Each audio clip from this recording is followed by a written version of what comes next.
Kembali lagi bersama saya di dalam program Weekly Challenge. Nah, kiranya Bapak Ibu dan saudara-saudara semuanya selalu diberikan kesehatan dan sukacita yang dari Allah hingga pada hari ini. Bapak Ibu dan saudara-saudara semuanya, beberapa minggu yang lalu saya bertemu dengan seorang teman. Dia bercerita seperti ini. Feb, saya ini kesel banget loh, karena saya ini termasuk orang yang selalu mengingatkan orang untuk menjaga kesehatannya, seperti memakai masker, menggunakan hand sanitizer setelah beraktivitas, memakai face shield, memakai sarung tangan, memakan vitamin sebelum beraktivitas. Tetapi kayaknya omongan saya ini atau hal baik yang saya berikan kepada orang lain ini tidak digubris baik oleh mereka. Seakan-akan hal baik yang saya berikan ini masuk dari kuping kanan, keluar dari kuping kiri. Seakan-akan hal baik yang saya berikan kepada orang lain untuk menjaga kesehatannya ini tidak didengarkan, atau bahkan mungkin didengarkan tapi tidak dilakukannya dalam kehidupan sehari-hari. Pernahkah Bapak Ibu merasakan hal seperti ini? Mengingatkan orang untuk kebaikannya dalam hal pandemi ini untuk menjaga kesehatannya, tapi seakan-akan mereka tidak mendengarkan apa yang Bapak, Ibu, atau saudara-saudara ini berikan atau katakan. So, dalam konteks lain misalnya, ketika kita bertemu dengan seseorang di gereja, di kantor, di tempat tinggal kita, di sekolah kita, di kampus kita, atau dimanapun tempat kita beraktivitas, kita menyapanya dengan sapaan hai, lalu sapaan lagi dengan selamat pagi, selamat siang, selamat sore, selamat malam.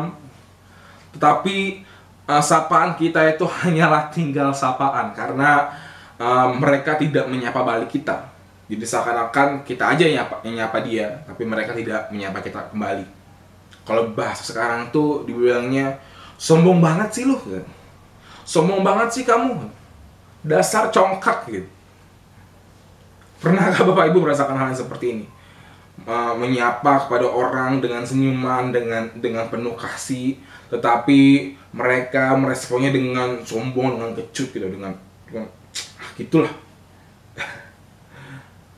Namun pertanyaannya kembali Bapak Ibu, apakah hal baik atau kasih yang kita berikan kepada orang lain itu memangkah harus direspons baik oleh orang lain?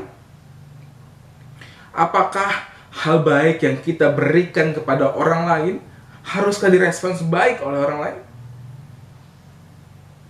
Coba kita pikir lagi di konteks yang lain. Misalkan di masa-masa muda, misalkan ketika seorang laki-laki mendekati perempuan, laki-laki itu mengatakan, misalkanlah saya mendekati seorang perempuan yang bernama Ana. Saya mengatakan kepada Ana, Ana, aku mencintai kamu, aku menyayangi kamu. Bolehkah aku menjadi pacarmu? Maukah kamu menjadi pacarku? Lalu Ana bilang lagi, maaf ya Feb, aku tidak mencintai kamu, aku tidak menyayangi kamu, aku tidak bisa menjadi pacarmu gitu. Pasti sakit hati sekali ya. Kalau istilah-istilah orang-orang muda itu ini dinamakan cinta bertepuk sebelah tangan deh. Cinta tak terbalas. Lalu pertanyaannya kembali lagi, apakah cinta dan kasih atau hal baik yang kita berikan kepada orang lain haruskah direspons baik oleh orang lain? Nah, berbicara soal respons, maka kita berbicara soal kendali, soal kontrol. Respons kita merupakan kendali kita, merupakan kontrol kita. Dan respons orang lain merupakan kendali dan kontrol orang lain. Lalu pertanyaan kedua adalah, apakah kita bisa mengatur, mengarahkan respons orang lain seperti apa yang kita inginkan? Saya rasa tidak.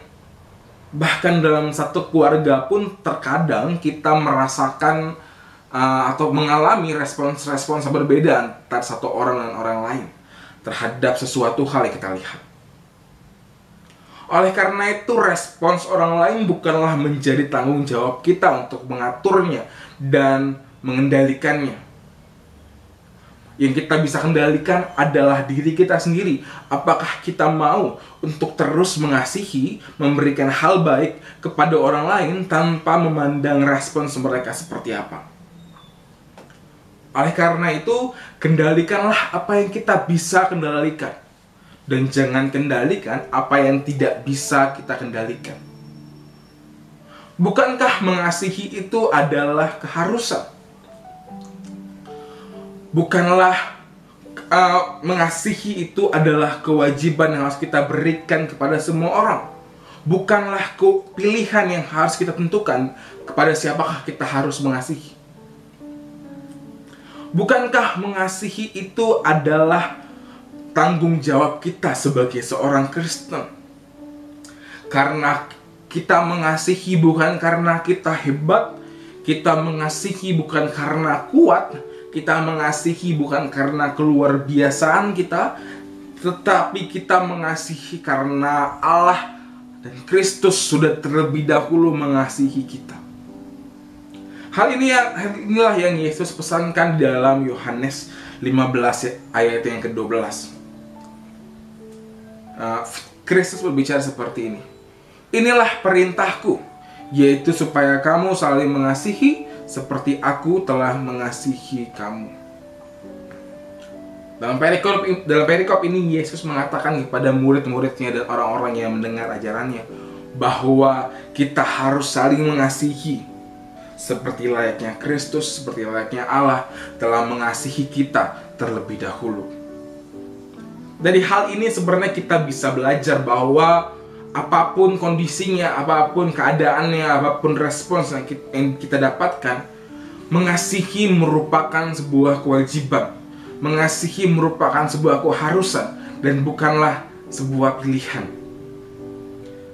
Seorang teolog Katolik yang bernama Ignatius de Loyola pernah mengatakan seperti ini, bahwa hidupku adalah perjalanan membagikan cinta Allah kepada semua orang. Ia merasa bahwa dirinya sudah terlebih dahulu dipenuhi oleh cinta dan kasih Kristus. Oleh karena itu ia bertanggung jawab untuk membagikan cinta itu agar bisa dirasakan oleh semua orang. Jadi apapun respons yang diberikan kepada orang, yang penting kita sudah membagikan cinta itu kepada semua orang. Apakah itu diterima baik, apakah itu diterima buruk, itu bukanlah tanggung jawab kita. Yang menjadi tanggung jawab kita adalah mengasihi dan terus mengasihi dan terus mengasihi.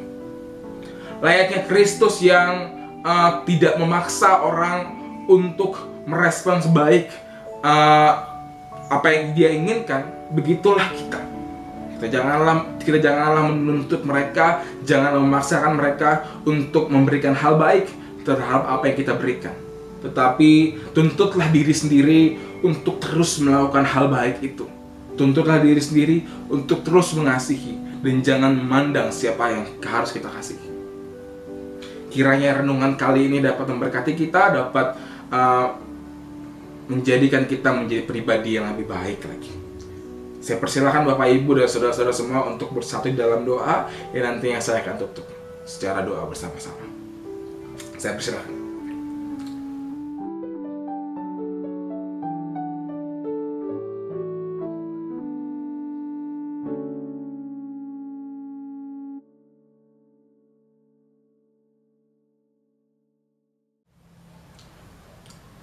Mari kita bersatu di dalam doa. Allah kami yang baik, terima kasih pada hari ini Engkau telah memberikan kami nafas kehidupan sehingga kami masih bisa beraktivitas, menjalani aktivitas kami di hari ini. Ya Allah, kami belajar pada hari ini bahwa kami haruslah saling mengasihi dan itu merupakan tanggung jawab kita sebagai seorang manusia. Kita diajarkan pada hari ini untuk tidak memandang dan tidak memilih kepada siapa harus kita mengasihi. Kita belajar pada hari ini apapun respons orang lain terhadap apa yang kita berikan, terhadap kasih yang kita berikan, terhadap hal baik yang kita berikan, apapun itu responsnya, kita harus tetap mengasihi. Kiranya apa yang kami dengarkan pada hari ini dapat menjadi tuntunan kita, tuntunan kami pada hari ini, dan apa yang kami dengarkan, tidak hanya kami dengarkan, tapi kami juga lakukan dalam kehidupan kami sehari-hari. Hanya dalam nama anak Tuhan Yesus Kristus kami berdoa dan mengucap syukur. Amin. Shalom dan salam sejahtera untuk kita semua. Tuhan Yesus memberkati. Dadah.